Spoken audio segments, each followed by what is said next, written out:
Ok, donc je vais parler, je vais essayer de pas montrer les gens. Donc j'espère que vous allez bien. Ça fait pas mal de temps que j'ai pas publié de vidéo.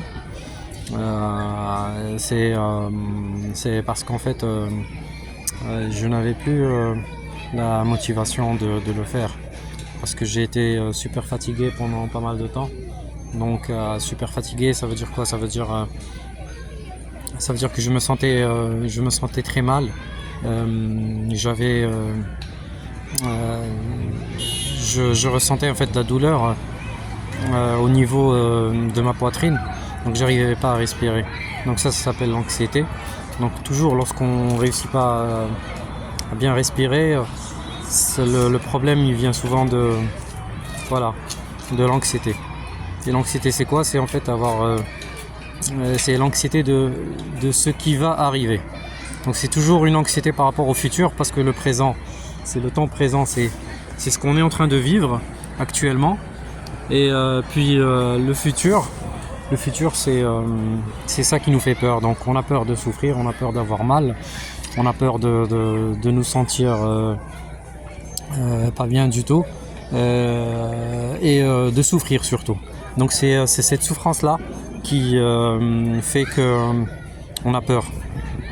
Et puis cette peur, elle est transformée, ou elle est interprétée par le cerveau, par un besoin de sécréter de l'adrénaline, je pense. Je me trompe peut-être, donc il faut vérifier ces informations. Moi je suis juste en train de schématiser grosso modo ce qu'est l'anxiété, parce que c'est ce qui me fait le plus souffrir. Parce que la dépression c'est une dépression, mais l'anxiété c'est ce qui fait mal, c'est ce qui fait souffrir. Ça veut dire seconde par seconde, c'est ce qui nous fait en fait ressentir les secondes. Donc on ressent les secondes passer, on se sent pas bien, et puis tout d'un coup on a besoin de réconfort. Et souvent c'est quoi le réconfort pour des gens comme nous? C'est souvent savoir que en fait je sais pas, on a une méthode, je vais pas parler de ça parce que ça risque de provoquer le retrait de cet enregistrement. Donc vous comprenez ce que je veux dire. Donc c'est avoir en fait sous la main quelque chose qui va nous permettre en fait de dormir pour l'éternité. Donc parce que dormir pour l'éternité c'est quoi? C'est la fin de la souffrance. Et je pense que le mot le plus juste que l'on peut utiliser dans ces cas-là, c'est la fin de la souffrance. Donc une fois que la souffrance est passée, une fois qu'on ne souffre plus, une fois qu'on se sent bien, c'est là le bonheur, ou c'est là en fait ces moments de plénitude dont les gens souvent parlent. Mais ce sont souvent des moments éphémères, mais voilà. On a l'impression qu'en fait ce sont des moments qui vont toujours durer, donc on a toujours cet espoir de vivre une journée de plus, 1 heure de plus, 2 heures de plus, 1 mois de plus, 1 année de plus, 10 ans de plus, 20 ans de plus, et puis on se retrouve à 80 ans ou 90 ans encore là. Et puis on se dit comment est-ce qu'on a pu être en fait à penser au suicide et puis à ces choses-là pendant aussi longtemps. Comment le temps est passé aussi rapidement? Comment juste le fait de fermer les yeux et les réouvrir fait que en fait on se sent comme le temps est passé, ou voilà. Donc ça c'est quelque chose dont je voulais parler depuis très longtemps. Donc je vais simplement dire que lorsque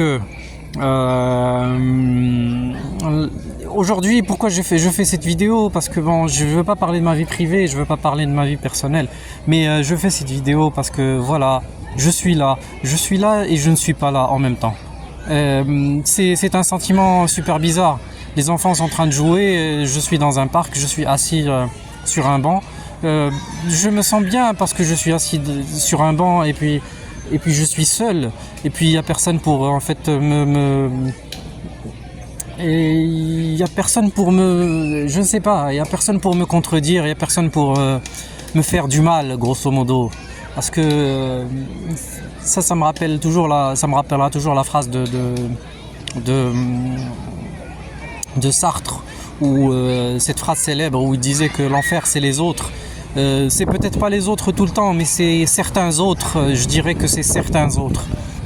On peut pas dire que nos parents en général, ou les gens qui nous aiment, et qui nous aiment vraiment, qui nous aiment sans condition, je peux pas dire que c'est un enfer pour moi, et je peux pas dire que les gens qui m'ont aidé, même de façon ponctuelle, que ces gens-là c'est l'enfer, mais on peut dire que la majorité, oui, la majorité des gens c'est l'enfer, oui, parce que chacun veut imposer son idée, chacun veut imposer à l'autre ce qu'il ressent lui, et puis il y a ce mur qui se construit. Il y a ce mur d'incompréhension qui se construit. Et ce mur-là, il est impénétrable, j'ai l'impression, parce que souvent, comment je réussis à finir les conversations lorsque en fait je sens que la conversation, qu'il va y avoir en fait un blocage, ou lorsque en fait j'arrive à une impasse avec une personne. La façon avec laquelle je me comporte, elle est simple. Eh bien, je me dis que j'essaie en fait de lui donner raison, et puis c'est tout. Et puis j'essaie d'écourter la conversation pour ne pas avoir mal, pour ne pas entendre des choses, voilà, pour ne pas que l'autre personne justement ou bien soit agressive, ou bien commence à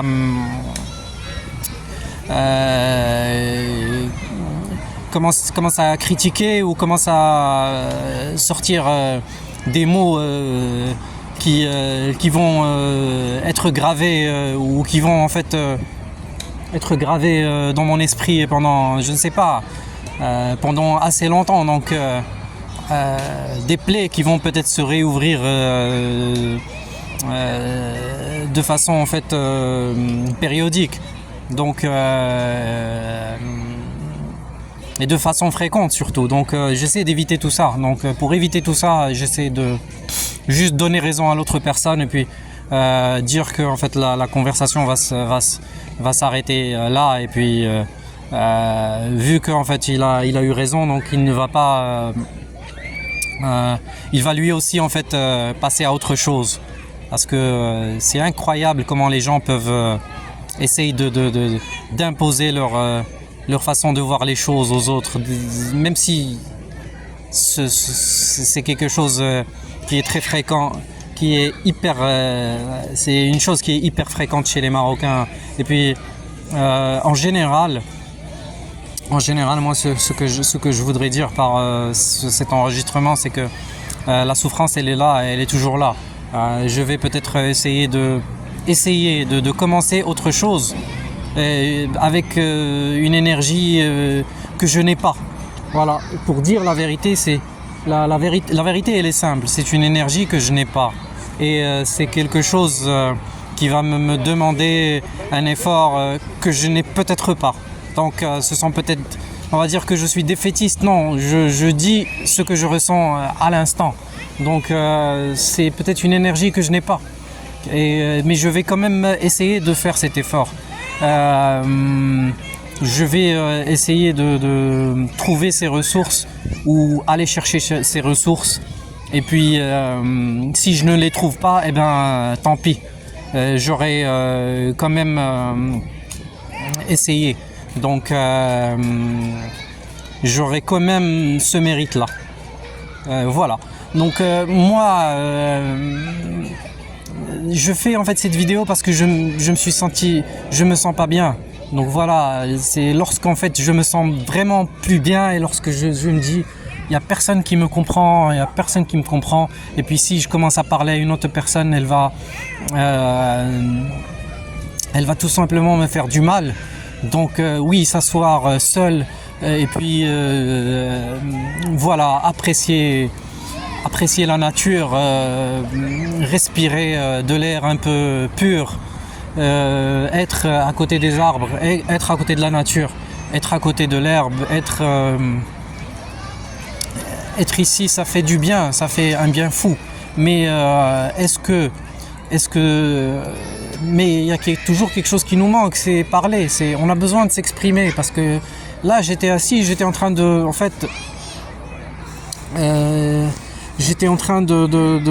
ressasser plein d'idées noires et de choses qui me sont arrivées comme ça, des gens qui m'ont fait du mal alors que moi je suis dépressif. Oui, tout le monde ne doit pas le savoir et tout le monde ne va pas y aller. Ça veut dire tout le monde ne va pas y aller de main molle et puis ne va pas ne va pas faire attention à ce qu'il va dire, etc. Il ne va pas faire attention à ce qu'il va dire, etc. Il va pas essayer d'être en fait le plus clément possible avec moi. Non, ça c'est pas possible.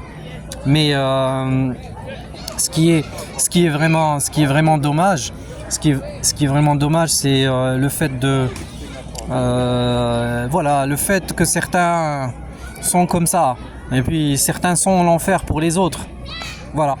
C'est ça ce que je voulais dire. Je voulais dire oui, la dépression elle est là, on souffre, mais les autres te font souffrir encore plus.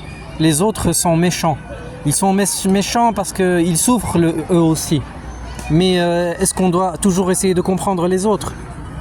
Parce que nous aussi, on n'est pas fait que il n'y a pas que la partie logique de notre cerveau qui fonctionne chez nous. Il y a aussi la partie émotion. Donc, lorsque quelqu'un nous a fait du mal, même si on comprend pourquoi cette personne a agi de la sorte, il n'empêche qu'en fait, on souffre.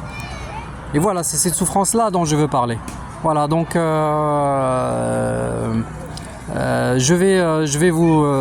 vous laisse maintenant et puis je vais essayer de publier cette petite conversation.